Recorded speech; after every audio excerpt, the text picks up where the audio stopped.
Hello friends, आप सबका स्वागत है मेरी इस नए वीडियो में, जहां पे आज हम स्टार्ट करने वाले हैं न्यूमेरिकल्स रियल नंबर्स के और इसकी शुरुआत करने वाले हैं एग्जांपल्स के साथ। अब एग्जांपल्स के साथ क्यों, ये तो आपको वीडियो में आगे पता चलेगा। तो शुरू करते हैं।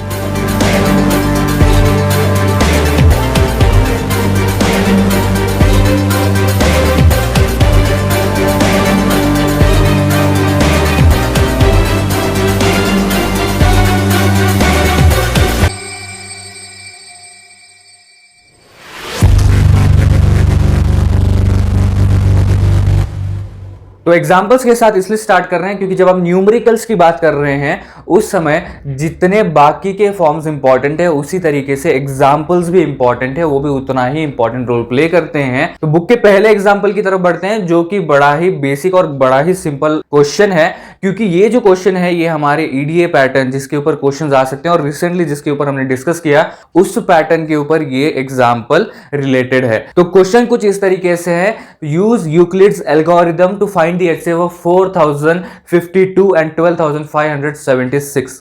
तो देखो यहां पे ज्यादातर एल्गोरिदम का यूज हुआ है। जैसे कि मैंने बोला था, लेमा हो या एल्गोरिदम हो, अगर दोनों को कंपेयर करना हो कि ज्यादा यूसेज किसी भी क्वेश्चन में किस टर्म का हो सकता है तो वो होगा एल्गोरिदम। और इसके ऊपर भी हम डिस्कस कर चुके हैं कि लेमा और एल्गोरिदम में एल्गोरिदम ही क्यों ज्यादा यूज होगा। तो यहां पे एल्गोरिदम को यूज करके दो नंबर दिए गए हैं, दैट इज 4052 एंड 12576। इनके हमें क्या करना है, HCF फाइंड करना है। तो अब जब सोल्यूशन की तरफ बढ़ रहे हैं तो सबसे पहला स्टेप इनका दिखता है हमें, since 12576 is greater than 4052 we apply division lemma to 12576 and 4052 and we get, और फिर उसके बाद obviously a is equal to B Q plus R के हिसाब से जो हमें फॉर्मूला दिया गया है उसे अप्लाई किया गया है और 420 हमको रिमाइंडर मिला है। तो इसका कैलकुलेशन कुछ इस तरीके से जाएगा, जहां पे 12526 ऑब्वियसली बड़ा है तो ये अंदर की तरफ है एंड 4052 ये बी की प्लेस है। जैसे कि हमने डिस्कस किया था कि नॉर्मल डिवीजन में अगर ये फॉर्मूला लगाया जाए तो कुछ इस तरीके से दिखेगा। पूरा कैलकुलेशन किया गया है और ऑब्वियसली पूरा का पूरा कैलकुलेशन करने के बाद जो हमें रिमाइंडर दैट इज आर का जो वैल्यू है वो 420 मिला है। तो अब पहली स्टेप में जो हमारा Q का वैल्यू है वो है 3।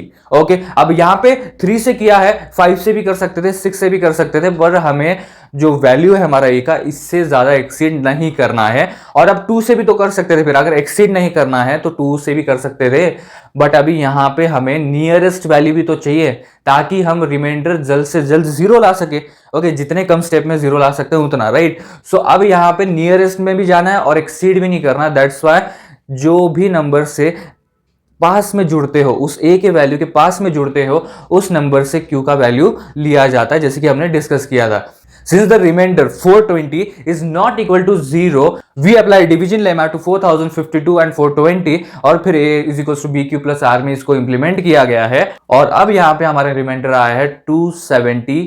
तो हम क्या करेंगे, अगली स्टेप पे वापस जाएंगे। बट अब देखने वाली और सबसे इंपॉर्टेंट बात जो है अभी हम डिस्कस करने वाले हैं यहाँ पे, तो देखिए एनसीईआरटी में आपको अभी रिमाइंडर जीरो नहीं है, इसका स्टेटमेंट कुछ इस तरीके से बताया गया है। और जीसी पे आपको कुछ इस तरीके से स्टेटमेंट बताया गया था, that is here R is not equal to 0, therefore using Euclid's division algorithm we get A equals to B Q plus R के अंदर फिर हम इंप्लीमेंट करेंगे, राइट। तो अब देखो यहां पे कौन सा गलत है और कौन सा सही, सवाल इसका है ही नहीं, ठीक है। कौन सा गलत है और कौन सा सही, यहां पे सवाल है कन्विंसिंग का। ओके, स्टेटमेंट कोई भी यूज हो सकता है, बस वो कन्विंसिंग होना चाहिए और जो भी पॉइंट हमें सामने रखना है वो स्टेटमेंट के थ्रू झलकना चाहिए। तो बस उसी पे एल्गोरिदम लगाया गया और वहां पे हमारा 272 आया और फिर अभी यहां पे भी हमारा R0 नहीं है। तो फिर अगला स्टेटमेंट यहां पे कुछ इस तरीके से है, we consider the new divisor 420 and the new remainder 272 and we apply division lemma to get A equals to BQ plus R के हिसाब से 420 equals to 272 and Q and R का वैल्यू एग्जीक्यूट किया गया है एंड इसका calculation कुछ इस तरीके से होगा। अब देखो यहां पे भी R इज इक्वल टू 0 नहीं आया तो ऑब्वियसली हम अगले स्टेप पे जाएंगे, बट यहां पे R is not equal to 0 ये नहीं बोला गया।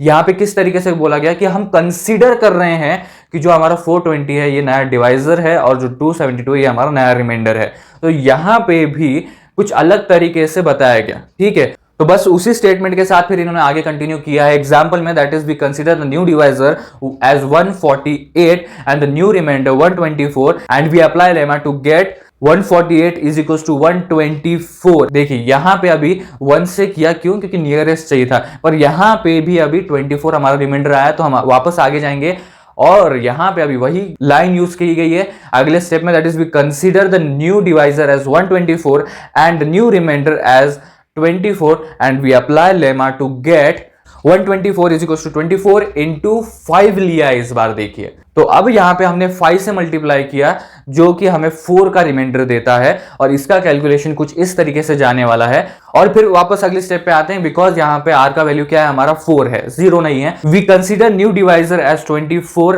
And new remainder as 4 and we apply division lemma to get 24 is equal to 4 into 6 plus 0। तो ऑब्वियसली यहां पे ही क्लोज होना है, वो b का वैल्यू एंड r का वैल्यू देख के ही समझ में आ जाता है। जैसे कि मैं बोला हूं, फर्स्ट स्टेप में a एंड b का वैल्यू देखना है जिसके ऊपर से q एंड r का वैल्यू बनेगा, पर अगली स्टेप से हर इसमें हमें क्या करना है? b एंड r का वैल्यू हमेशा ध्यान में रखना है। The remainder has now become 0, so we stop our procedure since the divisor at this stage is 4, the HCF of 12,576 and 4,052 is equal to 4। तो यहां पे आप देखेंगे कि बीच बीच में स्टेटमेंट्स हैं, पर ये स्टेटमेंट हटा दिए जाए तो स्टेटमेंट तो अपने हिसाब से हैं कि हमें कौन से स्टेटमेंट सही लग रहे हैं और कौन से कन्विंसिंग स्टेटमेंट्स हैं, ये तो अलग अलग तरीके से अलग अलग पर्सपेक्टिव से बदल लेंगे। तो ये पूरा का पूरा इस तरीके से समेट जाएगा।